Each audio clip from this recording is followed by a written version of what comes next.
हम लोग जो देसी लोग हैं हमें ये दो टाइप्स ही पता है कार्बोहाइड्रेट्स की, जिसके अंदर रोटी और चावल है। हालांकि ये एक बहुत बड़ी कैटेगरी है। ब्राउन राइस है, वाइट राइस है, मेन डिफरेंस वहाँ पे आता है। ब्राउन आटा है या ब्राउन चावल है, उसमें फाइबर की मिकदार अच्छी खासी होती है as compare to white. Fibre से ये है कि आपका कोलेस्ट्रॉल भी रिमूव होता है, आपका पेट भी ज़्यादा देर तक भरा रहता है। क्या खाना ज़रूरी है रात के वक्त? तो हम देखते हैं कि जो ग़िज़ा है हमारी वो पेट भरने का ज़रिया तो है, लेकिन सेहतमंद ज़िंदगी भी गुजार रहे हैं हम उस खुराक को खाने के बाद।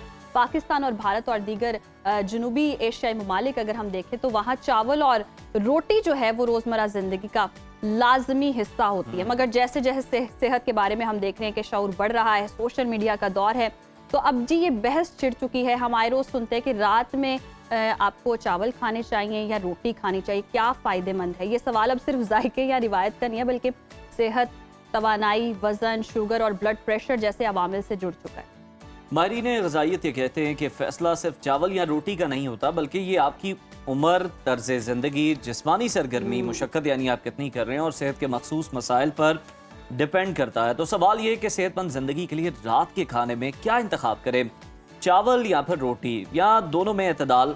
इन्हीं तमाम सवालात पर बात करने के लिए स्टूडियोज़ में हमारे साथ मौजूद है माहिर ग़िज़ाइयत आमना अली। आमना, वेलकम टू सुनान, कैसी हैं आप? थैंक यू ज़ैर, मैं बिल्कुल ठीक हूँ, आप कैसे हैं? अल्हम्दुलिल्लाह। आमना, हमें ये बताइए कि चावल और रोटी में से कौन से ऐसे बुनियादी ग़िज़ाई अज्जा जो हैं वो पाए जाते हैं जो सेहतमंद ज़िंदगी के लिए बहुत ज़्यादा ज़रूरी है? और फिर डिबेट तो वही है कि रोटी खानी है या चावल खाने। अच्छा, ये बहुत इंपॉर्टेंट टॉपिक है और जाहिर है हम लोग आज हमने इसको क्लोज कर देना है इस चैप्टर। बस ठीक हो गया।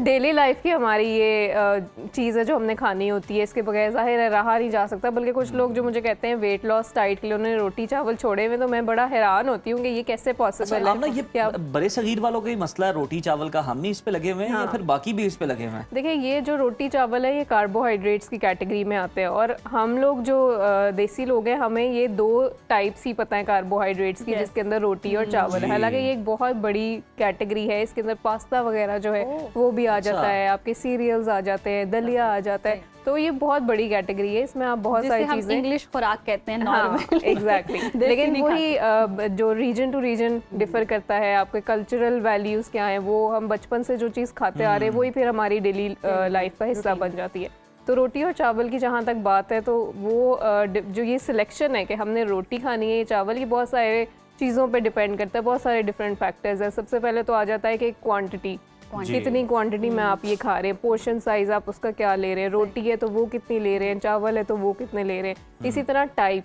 के कौन से चावल हैं, ब्राउन राइस हैं, वाइट राइस हैं। इसी तरह रोटी के लिए आप जो आटा यूज़ कर रहे हैं वो वाइट आटा है, ब्राउन आटा है, कौन सा है। और फिर सबसे ज़रूरी चीज़ सेहत, कि आपके जो हेल्थ गोल्स हैं, कोई मेडिकल प्रॉब्लम है, जैसे शुगर के मरीज़ हैं तो उन्होंने क्या इन दोनों में से लेना है। और इसी तरह PCOS की जो ख़वातीन जो शिकार हैं उनके लिए फिर ये सिलेक्शन। तो ये सारी चीज़ों पे ये डिपेंड करता है कि रोटी बेहतर ऑप्शन है कि चावल। सही, यानी कि आप अपनी सेहत और ये जितने भी अगर कोई आपको मरज़ है या ब्लड प्रेशर या शुगर, उस हवाले से देख के आप रात में डिसाइड करते हैं। लेकिन आम इंसान के लिए आप क्या समझते हैं कि रोटी खानी चाहिए या वो शुगर कह रही हूँ, सॉरी, रोटी खानी चाहिए चावल? हाँ, तो बल्कि आपने शुगर का जिक्र किया, तो रोटी और चावल दोनों में शुगर होता है, क्योंकि मैंने कहा ये कार्बोहाइड्रेट्स हैं, आपके जिस्म में जाते हैं और जब ये टूटते हैं, डाइजेस्ट होते हैं, तो ग्लूकोज बन जाती है। तो हमें ये एक ये भी कॉन्सेप्ट है ना कि जो डायबिटिक्स होते हैं वो मीठा अवॉइड करते हैं, जैसे फल है मीठा है नहीं खाना, मिठाइयाँ नहीं खानी। लेकिन ये भी एक बहुत ज़रूरी चीज़ है कि ये कार्बोहाइड्रेट्स जो हैं रोटी या चावल, इसमें भी शुगर होती है, ये आपकी जिस्म में जाके ग्लूकोज बनाती है। और आपका जो सवाल है कि एक हेल्दी नॉर्मल इंसान को रात के टाइम क्या लेना चाहिए, तो उसमें ये है कि रोटी या चावल दोनों ले सकते हैं, उनमें से कोई भी जो चीज़ आपने लेनी है। बस कुछ चीज़ों का ख्याल रखना है कि अगर तो आपको इतनी ज़्यादा भूख नहीं है और आप कुछ हल्का फुल्का खाना चाहते हैं तो आप चावल ले सकते हैं, लेकिन वो भी 6 से 12 चम्मच, इससे ज़्यादा नहीं। और आप परेशान तो नहीं होंगे? 6 से 12 चम्मच। और अगर बिरयानी हो तो फिर मैं परेशान। और अगर रोटी है तो वो भी आपने छोटी सी बिल्कुल लेनी है, CD साइज जो होती है, तो उन दोनों में से आप कोई भी ले सकते हैं। अच्छा आमना, ये तो चलें ठीक है, लेकिन कुछ लोग ये भी इस बुनियाद पर भी जो है वो देख रहे होते हैं कि हमें क्या खाना चाहिए क्या नहीं। वो कहते हैं दोपहर में चावल नहीं खाने चाहिए, ये तो फौरन जो है ना हजम हो जाते हैं और उसके बाद दोबारा से भूख लग जाती है, ये रात की खुराक है। कुछ लोग आपने देखा होगा कि वो सिर्फ रात को ही चावल खाते हैं, उनके घर में ये मामूल होता है, दोपहर को वो रोटी खाते हैं। तो ये भी क्या तर्ज अमल ठीक है या नहीं? देखिए अब जैसे आपने ये कहा कि जो चावल हैं वो लाइट होते हैं, जल्दी डाइजेस्ट हो जाते हैं, गट हेल्थ पे आपके इजी टू डाइजेस्ट हैं।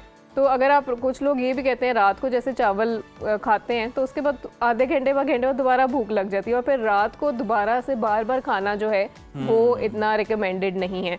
और दूसरा ये कि आपकी जो स्वेलिंग की भी कोई बात होती है कि आप बहुत ज़्यादा स्वेलिंग हो जाती है, आपने राइस खाई है तो सुबह आपको पफिनेस हो गई, आंखों के इर्द-गिर्द, ये भी होता है? हाँ, ये तब होता है जब आप किसी भी चीज़ की ज़्यादती करते हैं। जैसे अगर राइस भी है, मैंने जिस तरह से कहा 10 से 12 चम्मच आप ले सकते हैं। अगर आप इससे ज़्यादा लेंगे, उसकी ज़्यादती करेंगे, तो फिर आपकी ये जो स्वेलिंग है या पानी जमा हो जाता है ना, जिस तरह कहते हैं बॉडी में, तो वो एक्सेस ऑफ शुगर, सॉल्ट या ये जो चावल है इसमें भी कोई डिफरेंस होता है कि जैसे वाइट राइस, बॉइल्ड राइस खाने में और जो नॉर्मल दूसरे राइस होते हैं उसमें कुछ डिफरेंस आ जाता है? डिफरेंस डेफिनेटली, अगर आप उसमें बॉइल्ड राइस बना रहे हैं, आप उसमें स्टार्च निकाल रहे हैं और वो आप खा रहे हैं, तो वो डेफिनेटली, अगर जैसे वेट लॉस आपका गोल है तो उसमें बॉइल्ड राइस ही रिकमेंड किए जाते हैं। स्टार्च निकल जाती है, न्यूट्रिएंट्स होते हैं, तवानाई भी मिलती है, लेकिन अगेन वही बात है पोर्शन कंट्रोल में। और अगर दूसरे जो हमारे तड़के वाले चावल होते हैं जिसमें हम ऑयल भी डाल देते हैं और चीज़ें डाल देते हैं, तो वो नमक बहुत ज़्यादा डाल देते हैं, समझते हैं कि सब ज़ूद हज़म हो गया बिल्कुल तो वो जो है वो फिर ऑब्वियसली बॉइल्ड राइस बेहतर उसमें ऑप्शन होती है। लेकिन अगेन वही बात है कि ब्राउन राइस है, वाइट राइस है, मेन डिफरेंस वहाँ पे आता है। अगर आपको ज़्यादा फाइबर चाहिए, ज़्यादा न्यूट्रिएंट्स चाहिए। आप ना वैसे ये बताइए कि ये जो आप बता रही हैं कि ब्राउन आटा है या ब्राउन राइस है, इससे कोई फ़र्क पड़ता है? क्योंकि लोग तो ये कहते हैं कि ये जो इसी से मिलती जुलती मिसाल देते हैं ना कि आप डाइट कोक भी पी लें वो भी वही हाल है जो दूसरी का है, आप ब्राउन शुगर भी ले लें उसमें भी वही हाल है जो नॉर्मल शुगर में है। तो कोई फर्क पड़ता है इससे या नहीं?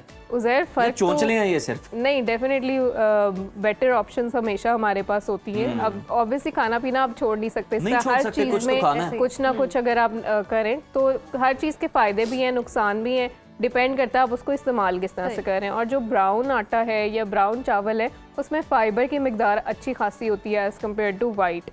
तो फाइबर से ये है कि आपका कोलेस्ट्रॉल भी रिमूव होता है, आपका पेट भी ज़्यादा देर तक भरा रहता है अगर आप ब्राउन राइस लेंगे, और उसमें बी विटामिन्स आपको मिलते हैं जो कि एनर्जी भी आपको देते हैं। तो यानी कि अब ये डिफरेंशिएट भी कर दें, क्योंकि घर में मेन्यू तैयार करना और एक चीज़ पर इत्तेफाक होना सब घर वालों का कि हम ये खाएंगे ये भी बड़ा मसला है। घर में बुजुर्ग भी हैं, बच्चे भी हैं, तो वो सबके लिए एक बराबर मतलब चल जाए कि रोटी भी खा लें या राइस भी खा लें? नहीं, ये यहाँ पे आके फ़र्क आता है, क्योंकि देखिए जो बच्चे हैं उनका जो एक्टिविटी लेवल है वो डिफरेंट है, और जो बुजुर्ग हैं उनका एक्टिविटी लेवल डिफरेंट है। अगर आप बहुत ज़्यादा एक्टिव हैं, पूरा दिन नहीं बैठ रहे, तो फिर आप चावल ले सकते हैं। जिस तरह बच्चे हैं पूरा दिन एक्टिव है, चावल ले सकते हैं। लेकिन जो बुजुर्ग हैं उनको मेडिकल इश्यूज भी होते हैं, शुगर भी होती है, तो और पूरा दिन वो एक्टिव भी उस तरह से नहीं होते, तो इसलिए रोटी उनके लिए ज़्यादा बेहतर। तो आमना, आजकल तो नौजवान भी जो हैं वो भी सारा दिन बैठ के ज़्यादातर काम कर रहे होते हैं। अगर कोई फ्रीलांसिंग भी करा तो आपने देखा होगा किसी कैफ़े में भी वो जनाब लैपटॉप लेके बैठे हुए हैं और लगातार ही बस बैठे हुए हैं। तो उनके लिए क्या सजेस्ट किया जाता है कि चावल, रोटी और कौन से टाइम में लेना बेहतर है उनके लिए? उनके लिए सजेस्ट यही किया जाता है कि एक तो ये कि वो उठें और फिजिकल एक्टिविटी लाजमी करें, क्योंकि बुजुर्गों के लिए तो एक ये ऑब्वियसली मजबूरी है कि वो नहीं कर सकते। लेकिन अगर आप एक्टिव हैं, मुशक्कत भी कर रहा है सड़कों पे, बिल्कुल, अगर आप एक्टिव हैं और आप सेहतमंद हैं तो अपनी ये जो इसको बरकरार रखने के लिए फिजिकल एक्टिविटी तो बहुत ज़रूरी है। तो अगर आप पूरा दिन बैठ भी रहे हैं तो एटलीस्ट आधा घंटा अपनी एक्टिविटी के लिए निकालें। और अगर यही लाइफस्टाइल है तो उसमें फिर चावल आपको लिमिट करने पड़ेंगे, क्योंकि वही बात है, आप थोड़े से चावल खाएंगे आपका पेट नहीं भरेगा और फिर आप शुगर वालों की आपने बात कर दी, लास्टली ब्लड प्रेशर वालों के लिए आप क्या रेकमेंड करती हैं? चावल, रोटी, क्या ज़्यादा बेहतर? ब्लड प्रेशर और शुगर के जो पेशेंट्स हैं उनके लिए रोटी डेफिनेटली बेहतर ऑप्शन है। कौन से चावल उसमें आप मल्टीग्रेन जो है वो ले सकते हैं, गंदम की ले सकते हैं, जौ की ले सकते हैं। मल्टीग्रेन ले लें तो वो ज़्यादा बेहतर है, आपको डिफरेंट न्यूट्रिएंट्स उसमें मिल जाएंगे। और दूसरी बात ये कि चावल भी लेने हैं तो ले सकते हैं, लेकिन वही बात है 6 से 12 चम्मच हफ्ते में एक दफ़ा आप लें। यानी वही इतना टॉपिक बहुत इंटरेस्टिंग है। लास्टली बस ये बता दें कि डिनर किस टाइम कर लें, मतलब ये होता है ना लोग 10 बजे भी खा रहे हैं, 12 बजे भी खा रहे हैं, मतलब इस तरह से सिंपलीफाई कर दें, इजी कर दें कि सोने का गैप यानी जो भी किसी का टाइम है वो कितने घंटों का टाइम हो, कितना डिफरेंस। देखिए एक तो डिपेंड करता है आपके मील पे, अगर आपके मील में क्या क्या चीज़ें हैं, प्रोटीन है, कार्ब्स हैं, रोटी चावल है, सब्जियां हैं, अगर ऐसी चीज़ें हैं जो बहुत टाइम डाइजेस्ट होने में, तो एटलीस्ट 3 घंटे का आपने वक्फा रखना है। सही। लेकिन कुछ लोग कहते हैं कि हमें फ़ौरन से फिर भूख लग जाती है, तो वो आप हैंडफुल ऑफ नट्स ले लें और छोटी मोटी हेल्दी स्नैकिंग कर लें, लेकिन जो मेन प्रॉपर मील है वो एटलीस्ट 3 घंटे सोने से पहले। सही, प्रॉपर मील आपने 3 घंटे सोने से पहले लेना है। डाइट प्लान मिल गया, डाइट प्लान मिल गया जी, माहिर Thank you ग़िज़ाइयत so much, हमारे आमना। पास आमना मौजूद थी।